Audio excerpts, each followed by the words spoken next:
Hello, my friends, and welcome back. Thank you very much for being with me again today. About 7 topics for this video. One, the first one, who is in charge? Is the elected official, the President of the United States of America, in charge, or the Pentagon is in charge? Because either Biden lied or the Pentagon did something and ignored Biden's orders. That's the first one, regarding sending thousands of US troops into the Middle East. That's the first topic. Second topic. It's confirmed by the Western operatives, even though yesterday I made a video already claiming that Vuhledar, or Vugledar as the Russians call it, has fallen into the Russians' hands, and the Ukrainians withdrew to escape encirclement. Well, that's a big problem for the Ukrainians, because this strategic, as even the Ukrainians call it, the strategic center or bastion allows the Russians to advance into Donetsk. Next, the Russians attacked Ukrainian ports on the Danube River and in Odesa. The Romanians are always eager beavers whenever they receive an order from Al Capone, scrambled jets. Why? Because the Russians might violate the mighty Romanian airspace. All right, next one.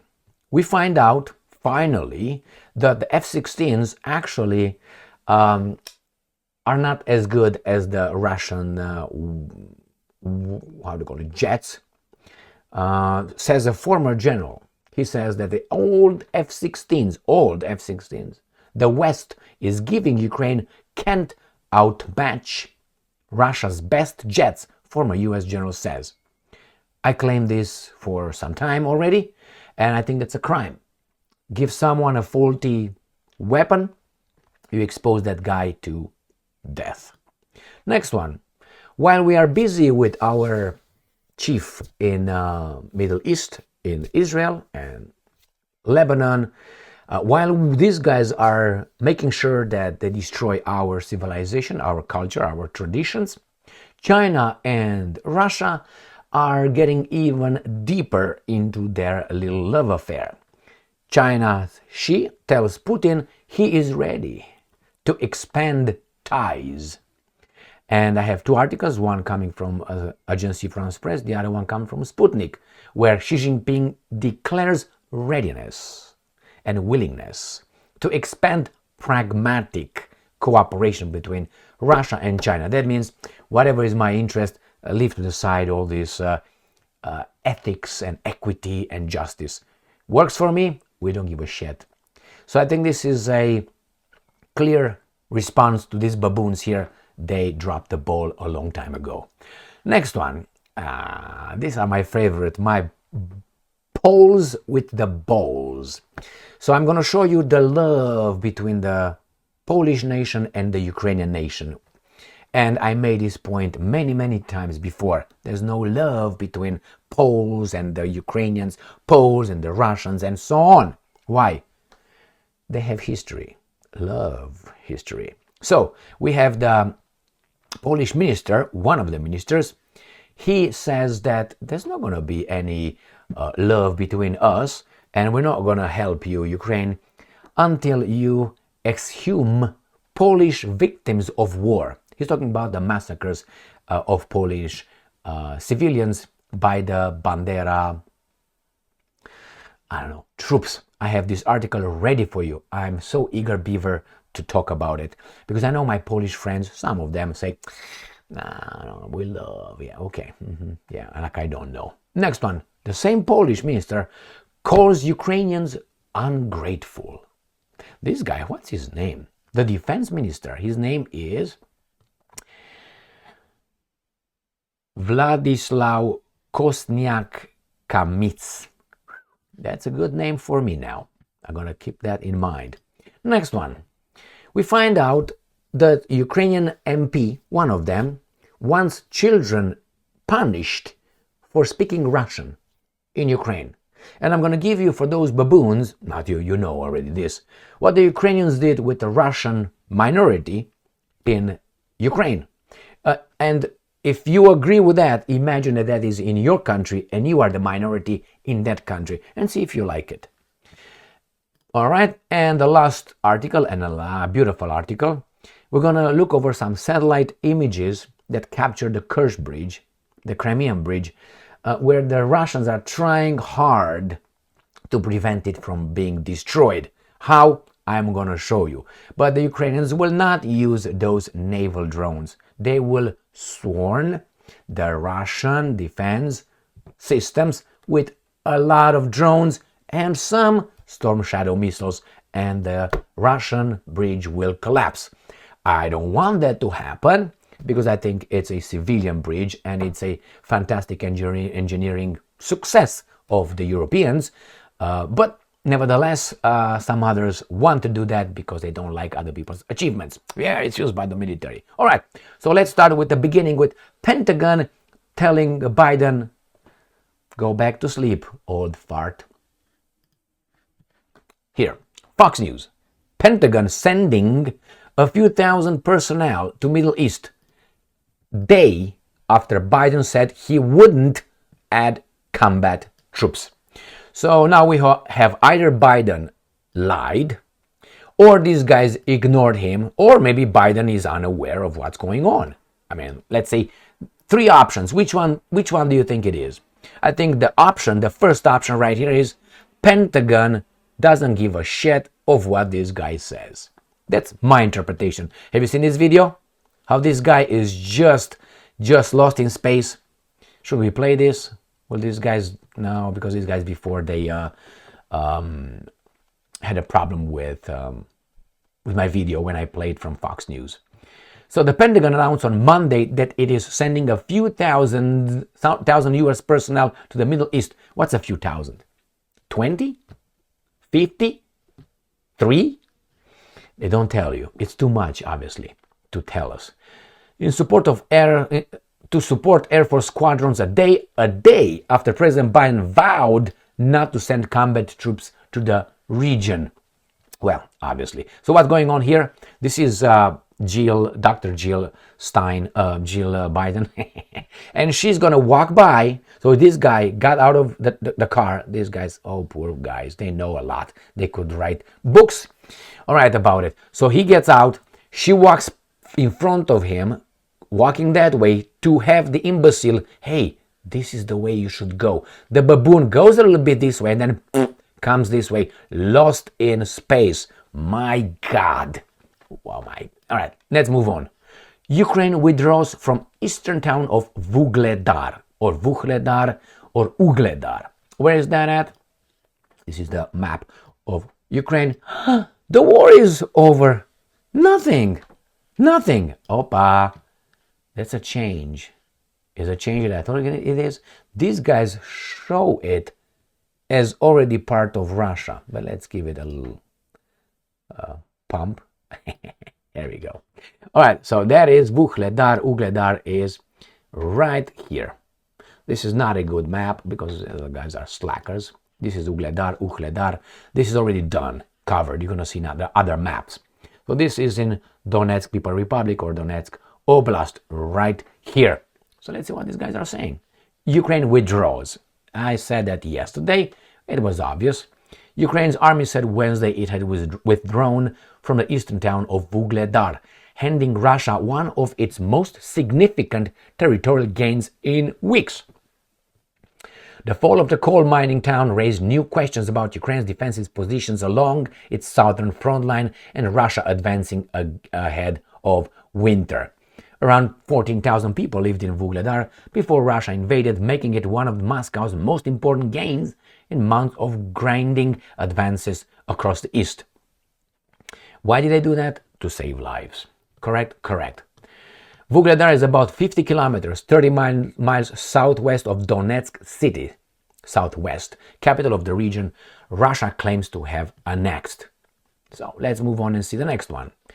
Ukraine outpost falls to Russian forces after months of fighting. You see this destruction? Now I know people blame this on Russia alone. But why did they destroy this? Because the other guys did not face the Russian army, they faced it here. So, it takes two to tango. Ukrainian forces withdrew from the strategic outpost on the front line in the eastern Donetsk region as Russian troops advanced slowly over territory the Kremlin has targeted since its invasion, Pararap, Ruburup. Russia took control of the strategically important coal mining town. Next one. I have a map here. No, but I know another one that's going to have right here. So this is again from Reuters. Russian troops reach center of Ukrainian bastion, Vuhledar. That was yesterday, 17 hours ago. Small little town of Bethlehem right here. A satellite view of Vuhledar amid Russia's attack. I mean, if you look at it, it's just very small, very small. I want to show you this. I don't want to show you the destruction. That's a Russian flag waving over there. So other images show smoke rising over the ruins of the small mining town. Well, stop the war. That should not have started in the first place. The enemy is already nearly in the center of the city. Well, they already got it. Ukraine loses entire Volnovakha municipality after Vugledar seizure. This is according to New Voice of Ukraine. This is from today, October 2nd at 5:47 a.m. And this is Vugledar, clearly done in the Russians' hands. Next one. Ukrainian forces leave Vuhledar in Donetsk Oblast due to threat of encirclement. Again, the same map here. These guys are advancing. They're going to go around, and that's it. All right, let's talk about this missile attack and drone attack. What is it? Drone attack on Odesa Oblast ports. So this is according to Ukrainska Pravda, Wednesday the 2nd of October. Russian drones attack ports in Odesa Oblast, causing fire, damaging border crossing point, and wounding people. Photos. Why do you think they damage border crossing point? Because from there a lot of shit comes from Romania.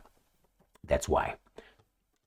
Russian troops attacked port and border infrastructure in the Izmail district of Odesa Oblast with attack drones on the early morning of 2nd of October, injuring two lorry drivers, one of whom is a Turkish citizen. The attack caused a fire that caused damage to the Orlivka border crossing point, but which was quickly extinguished by firefighters. The Russians targeted the port and border infrastructure. Two lorry drivers were injured. And what they say here, Turkish citizen, so they think that Erdogan is going to start a war with Russia, imbeciles. Anyway, so let's see what else they tell us here. Reiterated that the operations, pop. How many? This is the whatever. The Russians deliberately bombarded the checkpoint, making it difficult for ordinary people to cross the ordinary, not military, just ordinary. This is a terror against the civilian population. Keeper, stop vomiting. On the night of 1st to 2nd October, Russian troops attacked Ukraine with 32 Shahed attack UAVs and air defense systems, shot down 11 drones in Kirovohrad, Odessa, and Sumy Oblast. So let's see where that Izmail is located. This is Ukraine, this is Moldova, this is weasel country of Romania right here, this is the Black Sea, this is the Crimean Peninsula. The Danube River flows between, let's say here's Serbia, Romania, then turns here between Romania and Bulgaria, and crosses Romania here in Dobroja, and then goes around here. Now this was part of Romania, but was taken from Romanians and given to Stalin. Why? They were afraid to fight. Izmail, not only. This is Izmail, this is the Danube River going in the Black Sea. So this is the crossing that was attacked. This is the town that was the port in Izmail, across from Tulcea, Romanian town, again by there, here. So let's see, where are we? Trapalaca, Țapamaca. So that's where all the thing occurred. Romanian scrambles fighter jets because of Russian nighttime drone attack on Odesa Oblast. And here are some mighty, whatever this might be, F-16s, possibly, Let's see. An air raid warning was issued and fighter jets took off in a Romanian area that borders Ukraine over the Danube River because of a Russian drone attack on the night of 1st to 2nd October on the southern Oblast, Odesa Oblast. They tell us what they got? No, beep, oh. The military defense said that 2 Spanish F-18 fighter jets based at an air base in Romania and 2 Romanian F-16s were deployed to monitor the situation. So yeah, you have Spanish occupation forces too. They took off from Cugalnicianu, I guarantee you that. Cugalnicianu base is located here somewhere. And Constanța in this area. You see that? You can't see what's going on over there. This is the baby doll. So this is Constanța and this is Cugalnicianu. This is the biggest NATO airfield in Europe as far as I remember. And this is right here because we need to stop the Russians, which are right here. What shit can happen? Well, we're gonna find out. Right? Next one. This is according to Business Insider. The old F-16s the West is giving Ukraine can't outmatch Russia's best jets, former US general says. Yeah, I thought that too, but what can you do?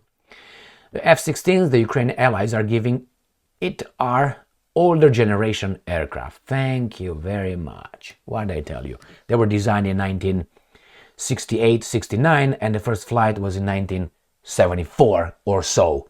So yeah. This means they can't outclass Russian best jets, a former US general and NATO official told BI. The lack of armaments needed to make them superior to fighters. They lack the armaments needed to make them superior to Russian fighters. The old F-16 models that Ukraine's allies are giving it are no match for Russia's best jets, a former papa. I know. Some of you and some of them will say, well, it's the old generation. The old ones, but there's some upgraded ones. Those ones were not given yet, but when we are gonna give those to the Ukrainians will fly and land in the Red Square. That's how the story goes, and the baboons have to put that in their half-hearts that they have. No, the baboons are nice people. Next one. Let's see, while we're busy with our bosses in the Middle East and with our ideology here to screw us up, what the Russians and the Chinese do. China's Xi tells Putin ready to expand ties. State media. Agency France Press says 13 hours ago. Love you too, baby. I'm gonna take you. All right. Chinese President Xi Jinping on Wednesday told Russian counterpart Vladimir Putin he was ready to, quote-unquote, expand cooperation as the two leaders exchanged congratulations on the 75th anniversary of diplomatic relations, state media said. She said China was, and I'm quoting, ready to join Putin to constantly expand all-round pragmatic cooperation between our two countries. Permanent good neighboring friendship, comprehensive strategic coordination, and mutual beneficial cooperation, she told Putin, according to Xinhua.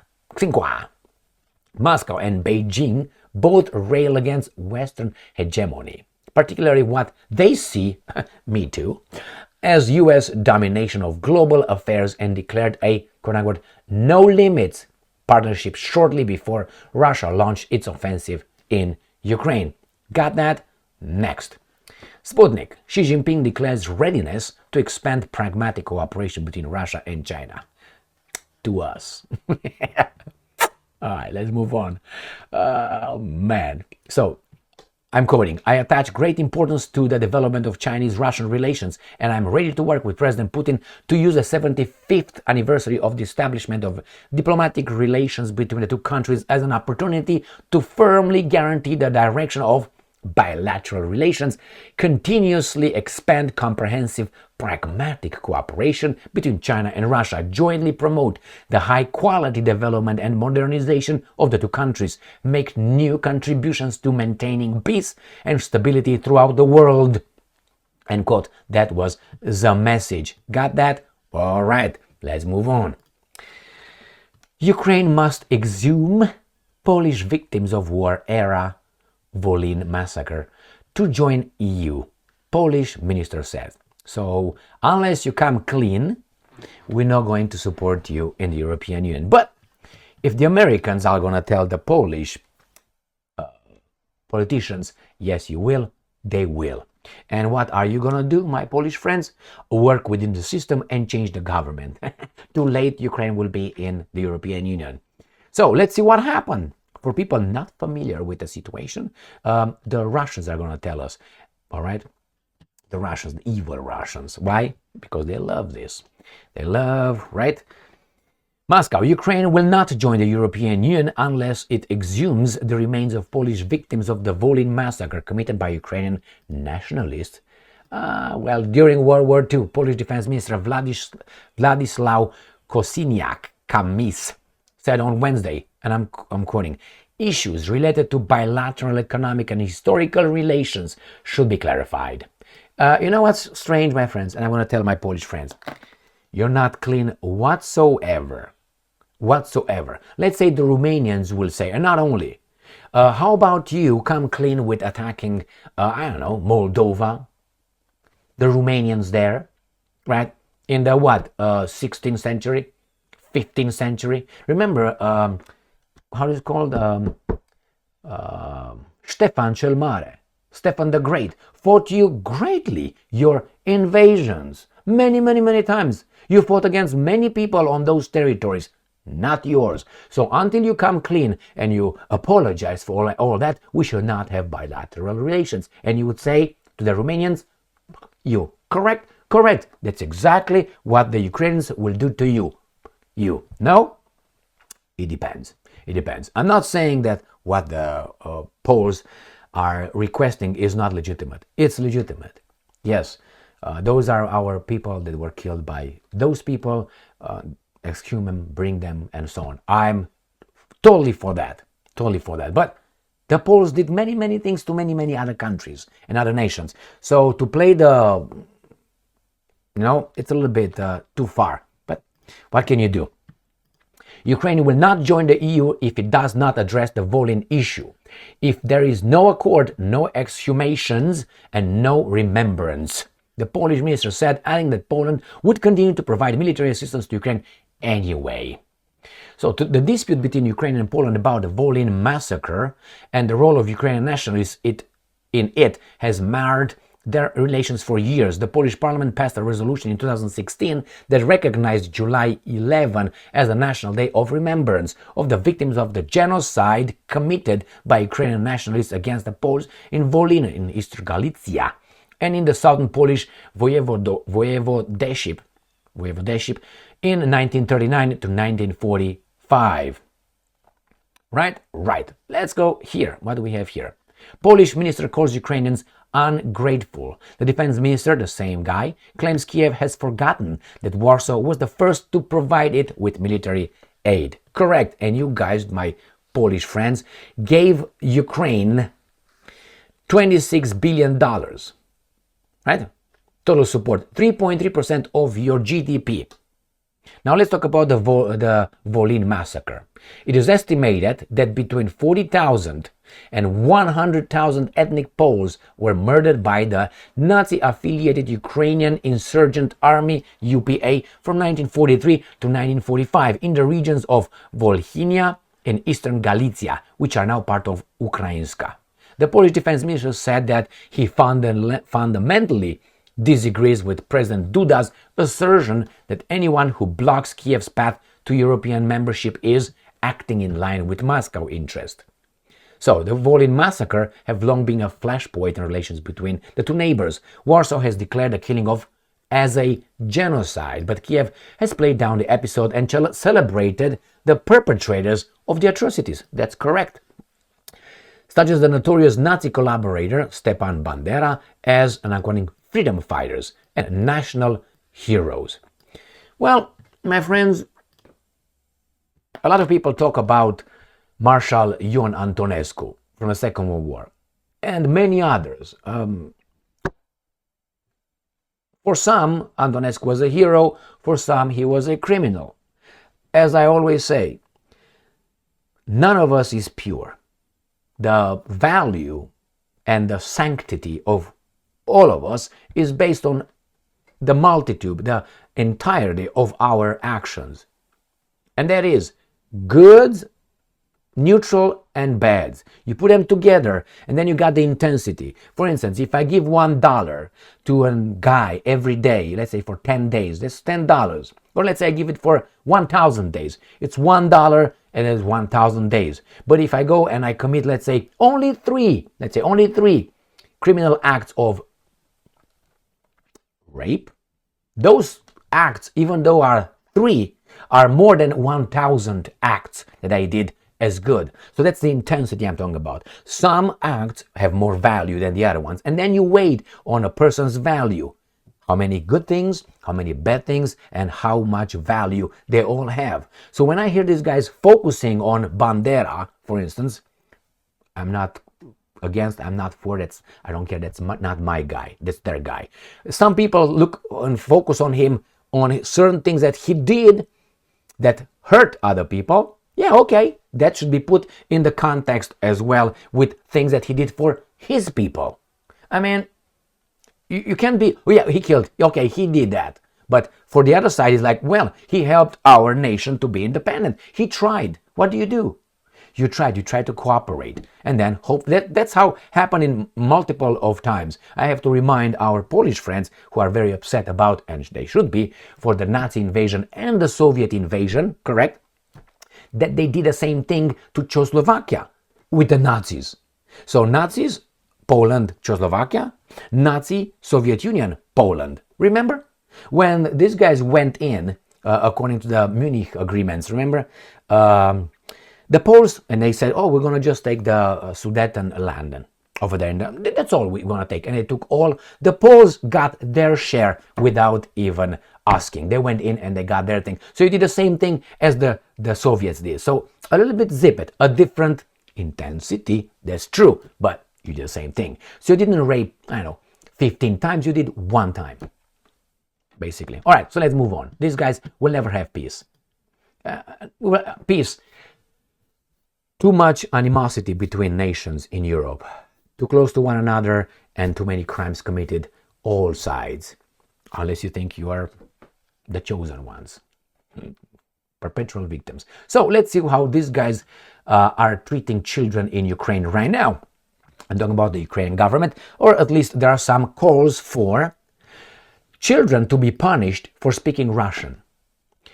Imagine this would be speaking Spanish, and this is not in the classroom, it is not official because it's already been banned. So, Ukrainian MP wants children punished for speaking Russian. Natalia Pipa says a lot of school children stop using the country's official language during recess.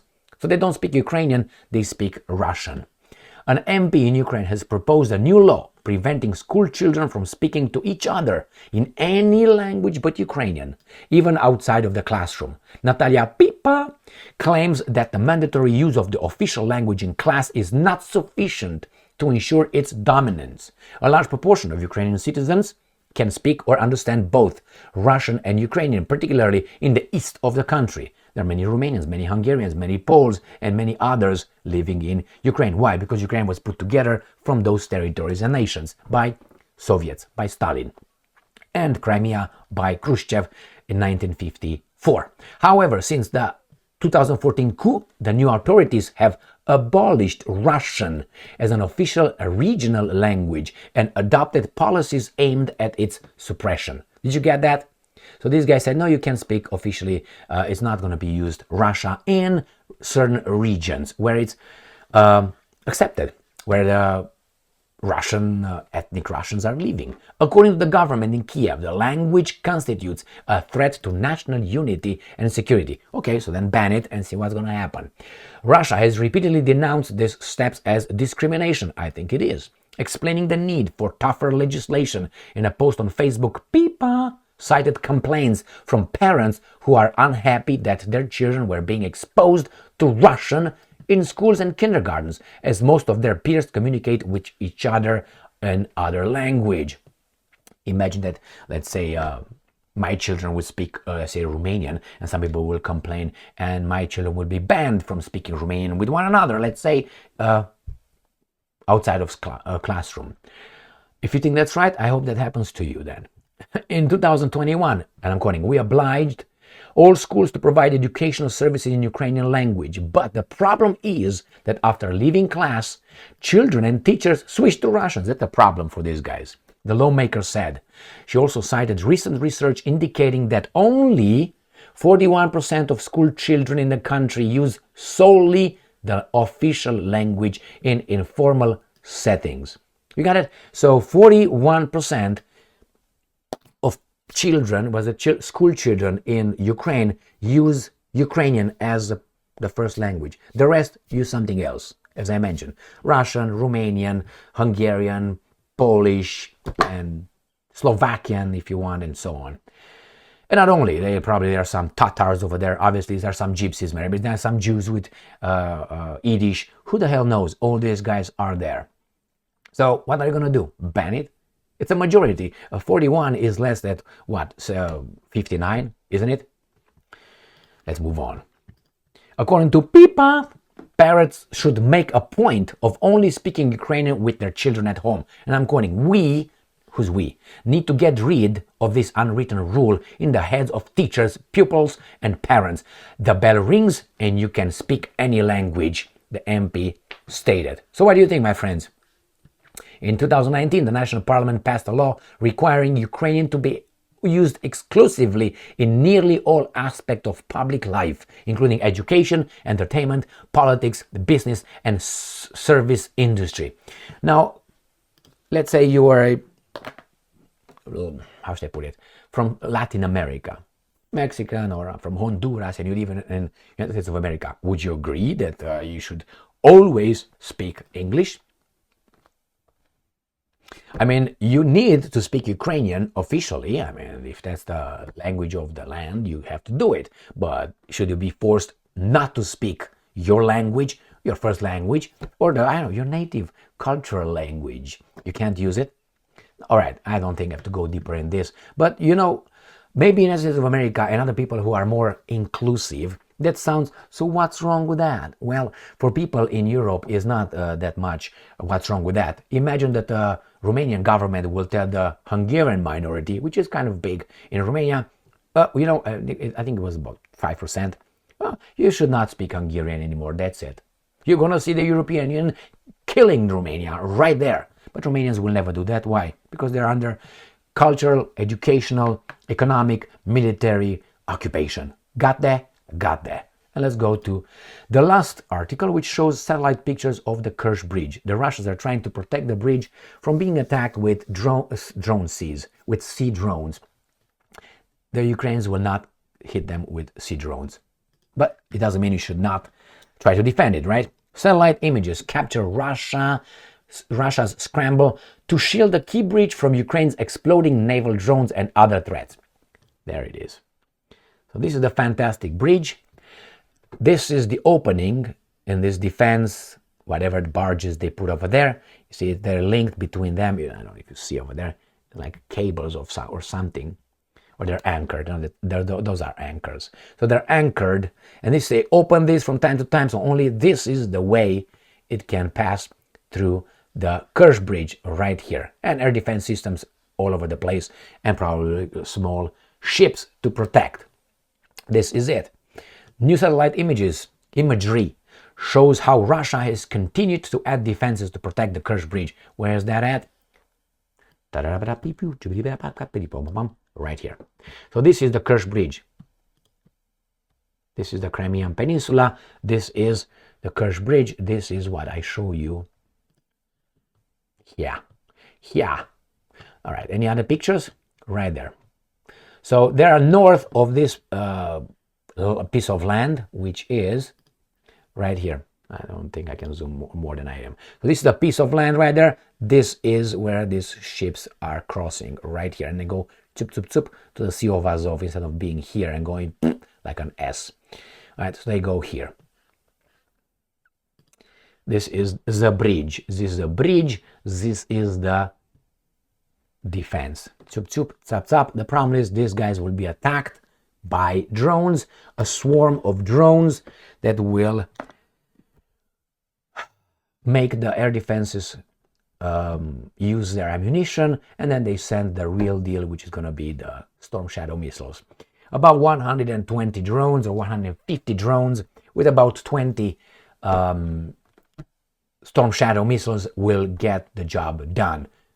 Mark on my words, that's going to happen if the decision is made. You don't think so? I hope it doesn't happen. I told you why. Not because I have a soft spot for someone or anything like that. It's because this is a fantastic engineering creation. Thank you very much for being with me again today. Stay strong.